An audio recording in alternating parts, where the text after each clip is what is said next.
Welcome to VC story teller channel. Hastinapur के भव्य महलों में एक समय की बात है जब राजपरिवार अपनी समृद्धि और शक्ति के लिए प्रसिद्ध था। अगर ये चैनल आपको अच्छा लगे तो प्लीज लाइक और सब्सक्राइब करें। इस महल में हर कोई अपने कर्तव्यों और धर्म में निष्ठावान था।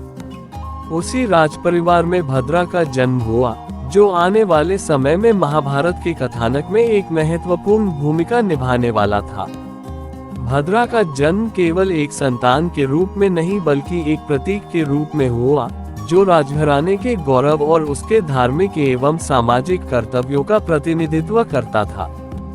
भद्रा के माता पिता की प्रतिष्ठा और गुण उनके जन्म से ही स्पष्ट थे। हस्तिनापुर में लोग उनकी बुद्धिमत्ता और धर्मपरायणता की कहानियां सुनाते थे।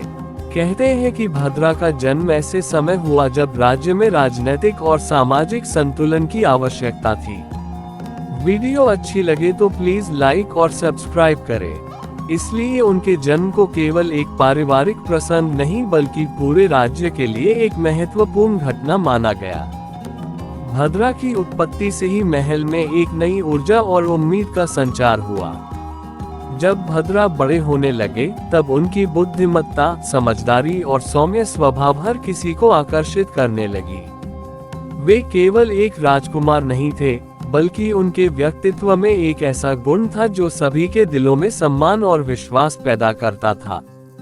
हस्तिनापुर के दरबार में उनके आने से एक नई सोच और नई दृष्टि की झलक मिली। लोग उनके व्यवहार और निर्णयों में न्यायप्रियता और संयम देखते थे। यही कारण था कि भद्रा का बचपन ही उनके भविष्य के लिए मार्गदर्शक बन गया। राजमहल में भद्रा का पालन पोषण पारंपरिक और धार्मिक रीति रिवाजों के अनुसार हुआ। वीडियो अच्छी लगे तो प्लीज लाइक और कमेंट करें। उन्हें केवल युद्ध कला या राज्य संचालन की शिक्षा ही नहीं दी गई, बल्कि धर्म, नीति और सामाजिक जिम्मेदारियों का भी गहन प्रशिक्षण मिला। उनके माता पिता ने उन्हें ये समझाया कि शक्ति और बुद्धिमत्ता का सही उपयोग तभी संभव है जब व्यक्ति अपने कर्तव्यों के प्रति सजग और ईमानदार हो। यही शिक्षा भद्रा के चरित्र का आधार बनी। भद्रा का व्यक्तित्व धीरे धीरे इतना प्रखर हो गया कि लोग उन्हें केवल राजकुमार के रूप में नहीं बल्कि भविष्य के नेता के रूप में देखने लगे।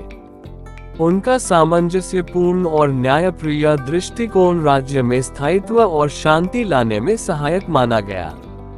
लोग उनके जन्म को भगवान की कृपा और राज्य की सुरक्षा के लिए एक वरदान मानते थे। यही वजह थी कि भद्रा की जन्म कथा महाभारत में विशेष महत्व रखती है।